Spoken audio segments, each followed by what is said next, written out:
Welcome to the Treasury Update Podcast, presented by Strategic Treasurer, your source for interesting Treasury news, analysis, and insights in your car, at the gym, or wherever you decide to tune in.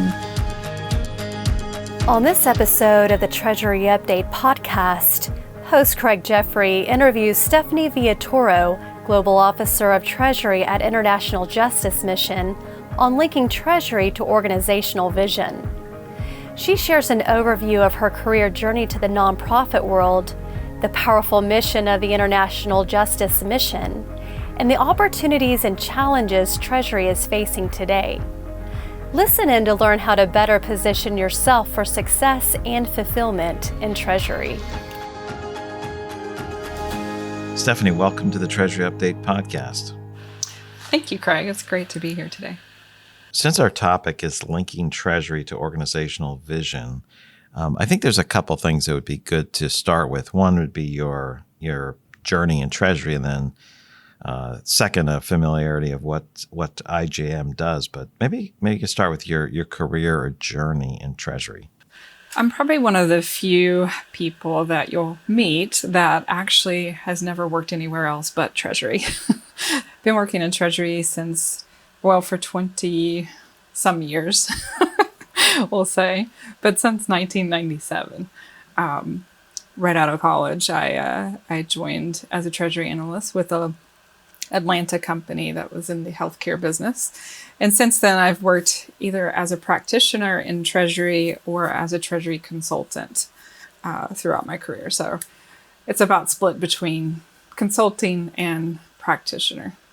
Thanks for the quick overview of your journey. And you're right, there's many people move into Treasury at some point and decide to stay there. And you have that interesting background of going back and forth between consulting and being a direct practitioner. And I've known you for quite a few years, and we've worked together in two different companies, three different times on the consulting side. So this is fun to continue the dialogue. The mission of the International Justice Mission is really pretty interesting and worth exploring.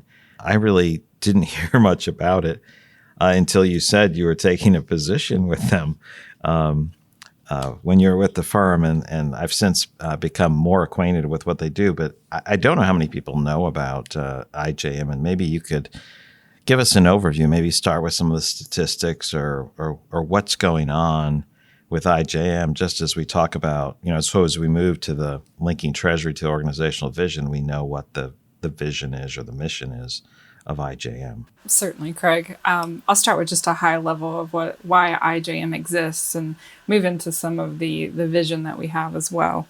So IJM is around, and it started just because of violence as an everyday threat for people that are in poverty. It's as much as a part of poverty as hunger is when you think of violence and hunger. This is not violence like war of genocide, but it's common criminal violence that's already against the law, and it's crimes like slavery, violence against women and children, and police abuse of power. Our partners and I, with IJM, they protect people in poverty against this violence. We collaborate with local justice systems and build communities where all people can expect to be safe and protected. A specific example is a young boy in Ghana named Kofi. He, about 4 years ago, he had lost his father, and he was living in poverty in Ghana with his grandparents. And a man came to ask if he would like to, go to school. And his grandmother there couldn't afford to send him to school. So this man promised him that he would be able to send him to school. And it was a lie. He took him into the fishing industry on Ghana's Lake Volta and was enslaved there. And Lake Volta is one of the areas in Ghana where they enslave young boys in the fishing industry. So this went on for a very long time. And I won't get into the great details of it, but this is an example of what we consider slavery around the world. But he was on the lake for 2 years in very dangerous conditions. And a lot of boys lose their lives on these fishing boats trying to untangle nets and things. But he's been rescued, and that's one of the things that we do. When we think about our vision at IJM, our vision for 2030 is to see that 500 million children, women, and men are protected from violence. So that is our goal. That vision is driving all of our goals down to even back office finance like Treasury. 500 million, that's a significant percentage of the world's population. Mm-hmm. What does that look like? Children, women, and men, that I think that counts for everybody. If the goal is 500 million, where does that come from? The 500 million. So just to give you an example of some statistics of things that we track, I'll start with some of the sex slavery in the Philippines. So one of our partners, which was the Gates Foundation, wanted to combat children from sex trafficking. And we started in the Philippines, and it's like brothels and bars in the cities like Cebu, where they were crowded with children being trafficked for sex. So this was something that they, along with us, wanted to change. So the goal from the partnership was to see a 20% reduction in the prevalence of children being sold for sex. So from 2006 to 2010, the team in Cebu worked alongside local authorities to rescue and restore survivors of trafficking and hold the criminals accountable for it. And the team collaborated with the local authorities to design and implement powerful improvements in the justice system. So it was the underlying justice system. And then it was time to see if the children were safer than before, to actually quantify that. The result was a 20%. It surpassed the 20% goal, and we saw a 72% reduction in children being trafficked in bars and brothels. They took what they learned from there, and in 2 other cities, Manila and Pampanga, I hope I pronounced that correctly, we saw a 75% reduction. They took the same thing they learned and implemented it in Manila, and it was 75% reduction. And then in Pampanga, we actually achieved 86% reduction in children being sold for sex trafficking. So that's some of the statistics. Yeah, the statistics, the percentage reduction sounds fantastic, but also disconcerting to know how much was there in these cases. So that's an example. So you gave an example of a young boy in Ghana on the fishing boats, enslaved for a couple of years, and you talked about some of the sex trafficking in some of the Philippine cities. What are some other examples? I remember when we talked earlier, you talked about land theft. I don't know if there's other examples that would help round out the picture of this area of justice. Yes, in Uganda, we partnered with some community leaders there for a 5-year project as well to address the violent land theft against widows and orphans. And it was in in the Mukano County. So this is where we worked with, the local justice system, police, prosecutors, to kind of address the cultural norm of allowing land theft in communities for these individuals. And it was more geared toward, widows, women, and children when their fathers and husbands passed away. And what we saw there was a reduction of 49% of land theft. So this would be somebody dies, and then the widow has land, and it's stolen by deeds, or just people kicked off and there's no enforcement, or is it everything? A little bit of both. It's just a cultural thing of women owning land in these areas of the world. It could be a neighbor, it could be another family member stealing the widow's land. So this has been really good background on some of the things that IJM does, and these stories really highlight some of those items. And now maybe we can turn back to Treasury, turn to Treasury at IJM. IJM. So, and as you think about the purpose of Treasury and what you do to support the organization, how would you describe that? It was different. It's different from working for for a profit organization. Nonprofit has a different focus in some regards. There's obviously some of the same types of emphasis, but how do you describe that? It is very different, Craig. And I think it's been a challenge to switch my forethought of thinking in the concept of your bottom line versus more money for a mission. So we look at our 2030 vision to protect 500 million. How do you take global treasury and create a 10-year plan to support the vision of the organization? So that in itself is a challenge.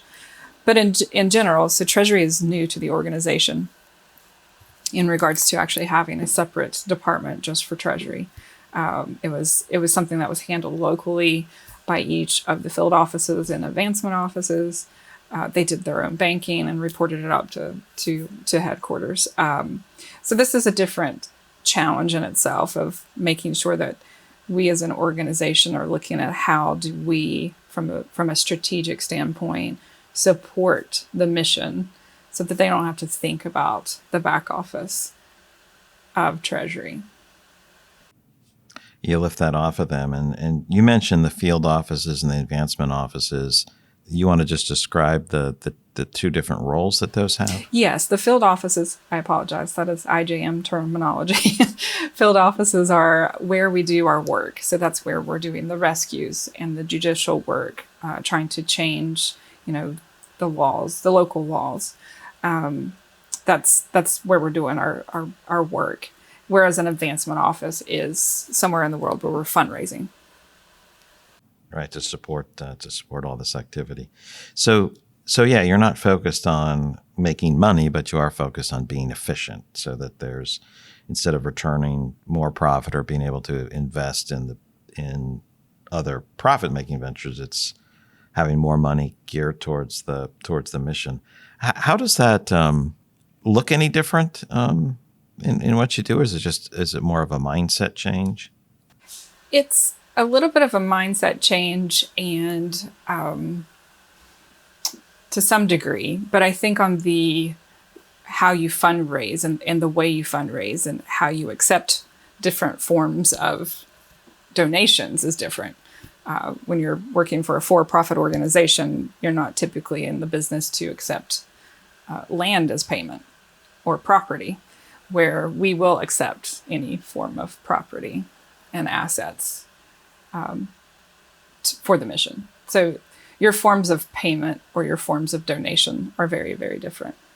Great. So, on this idea of it's a new group, it's a new Treasury, it's it's been moved out of all the local offices trying to do this perhaps off the side of the desk if they have a finance lead in those offices. There's been a lot of it's probably quite different taking over those roles and looking at it globally.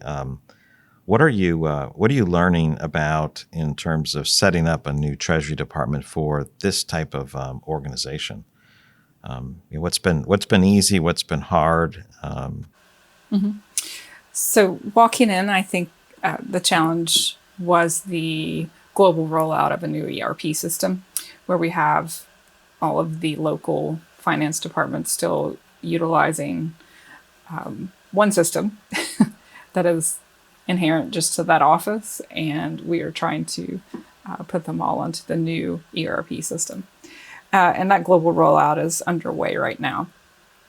We only have headquarters on it, and we have a 2 to 3 year plan to get everyone globally on it. So that's a challenge when you're trying to implement something new, but all resources are really geared toward another huge rollout.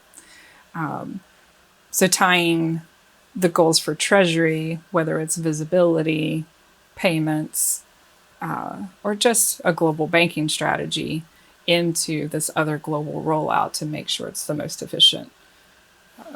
That meets the goals not only of Treasury, but also the organization as a whole. Yeah. So are you really active in the ERP rollout, or is it more of you're going to use this for using the data and the system, or do you have to help with this process? I'm doing both. Yes. So I am a leader in the global rollout as a user and for Treasury, as well as helping with the data and the reporting development, or how we structure things. So whether it's how we organize the company structure that could impact our banking structure, or looking at different reports and capabilities of the system to see how they fit into my world, into Treasury, and not just accounting. So you mentioned payments, collection. I think you mentioned banking. Maybe we could start with collection. I think you said something about there's some, I don't know if you used the word non-standard or if you used the word different, but what are some of the challenges on the collection side? And I'm assuming this is primarily on the advancement side, as you have these offices, whether you call them fundraising or not, across the globe. Yeah, so collections, some of the challenges there. First and foremost is the systems and the capabilities of the systems, being able to track foreign currency, and having visibility into those different risks that we have, those inherent risks, whether we're collecting in the US and we're accepting euros, or if we're accepting maybe a Philippine peso card transaction, but everything's settled in US dollars. So having visibility into the foreign currency is one of the challenges for any type of transaction, whether it's a wire, ACH, or a card. On the other side of the non-traditional payments that we are developing or rolling out, one is annuity giving. So someone who has an annuity later in their years and they don't need the funds, but it's getting paid out, they can make us the beneficiary of that annuity, and we're rolling that one out and the policy for that. Another one is cryptocurrency in a few different ways, just your flat out cryptocurrency, or it could be the creation of a cryptocurrency where we get the benefit of the trade, part of the fee, to land or condos and cars, to any other form of payment. Any asset that's out there, probably ones that have appreciated or wanting to unload it and do good at the same time. Interesting. The whole cryptocurrency. I have this desire to ask questions and a desire to not ask questions about that at the same time. Is that crypto has become so important lately for people, with the rise of value as well as the decline or a partial pullback. Anything about crypto that you want to mention? We're in the early stages of putting in the policy before we accept it. We do have interested donors, so we're just trying to put the back office in place before we accept our first crypto donation. The others, where we would get that I was talking about for the fees, where we would be a beneficiary of fees, that's still underway. So a wide range there. The challenges on the banking side, if everybody was running things locally, that may be very disparate in terms of what's going on. What are the challenges, and how are you changing them on the banking side? The challenges on the banking side lies with our field offices, where they're doing the work, whether they're doing a rescue or doing some, prosecution work. Their needs locally are very different from a for-profit entity where everything is electronic.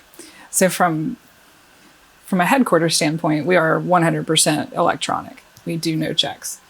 But when you're looking at local field offices, they have a need for cash, for credit cards or corporate cards, as well as the local payments. So that's become the challenge of what are the needs locally from a cash standpoint, and trying to implement a global bank that can provide that is my biggest challenge. in all these different countries across the globe, right? And they're not typically in large cities where, the large global banks may or may not have a presence. So what are you doing to help out on that front? We're looking at different options, and I'm talking to, I'm working on a global RFI to actually look at different ways that we could maybe help them with the electronic payment side, centralizing that and maybe minimizing the cash in the local account for their petty cash needs. Stephanie, I'd like to just hear a little bit more on the banking side of things as you look at handling, well, whether it's cash or different payment types. And you've already mentioned a few things about the ERP. What does the banking side? How is that progressing? What's the need?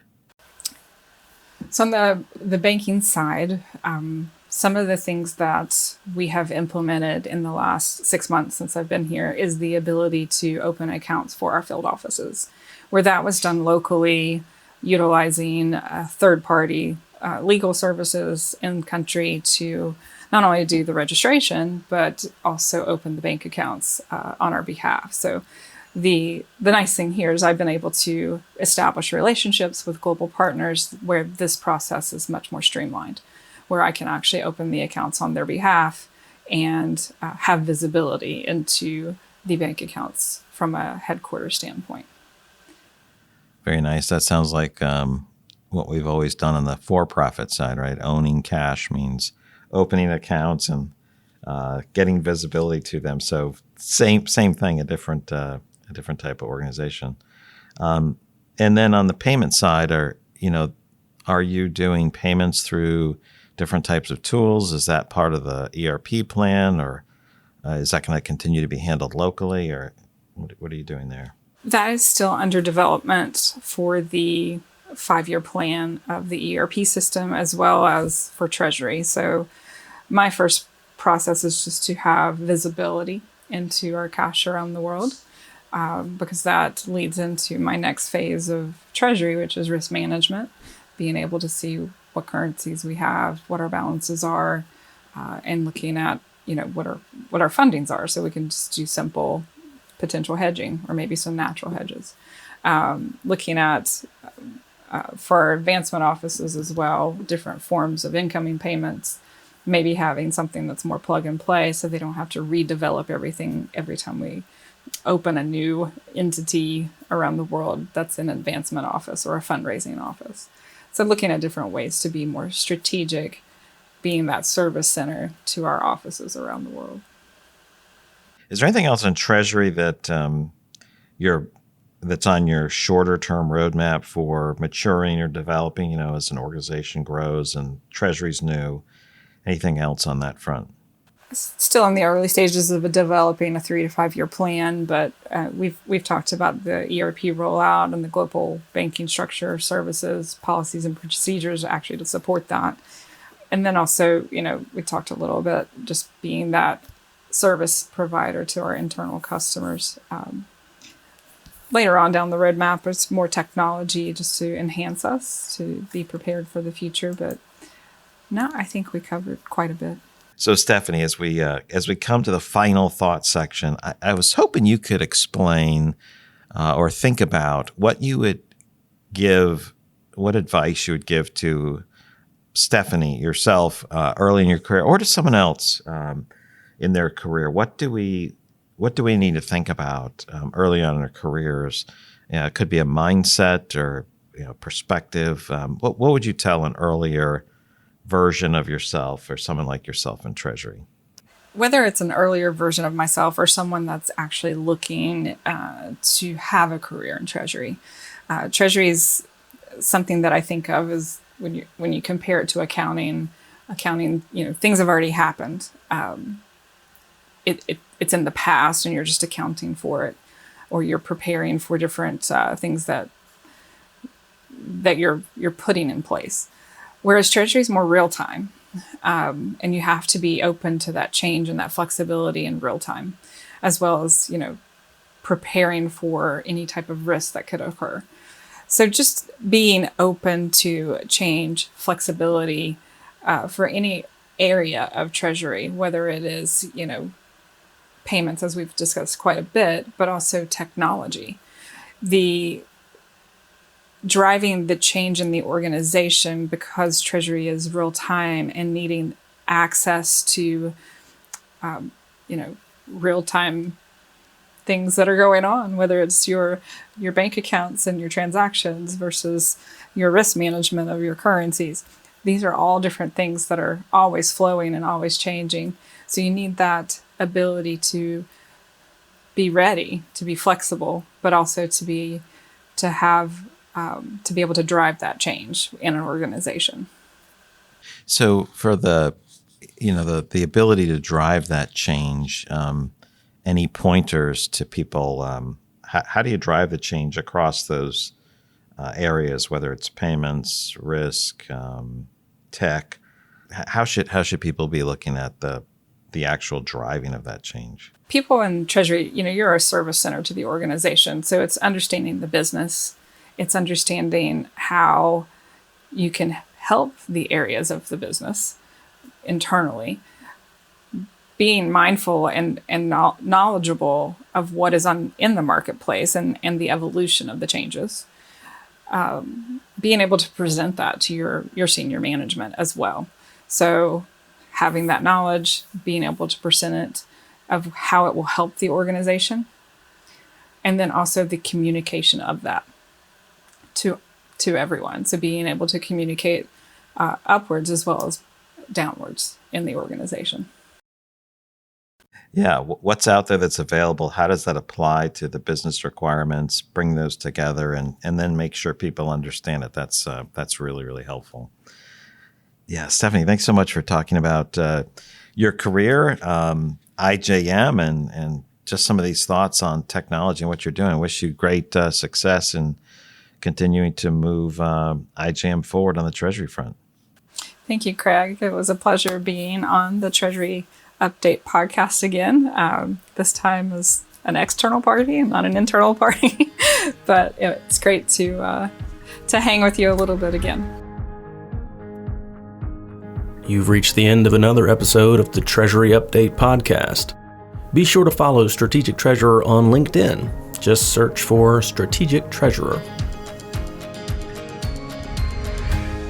This podcast is provided for informational purposes only, and statements made by Strategic Treasurer LLC on this podcast are not intended as legal, business, consulting, or tax advice. For more information, visit and bookmark strategictreasurer.com.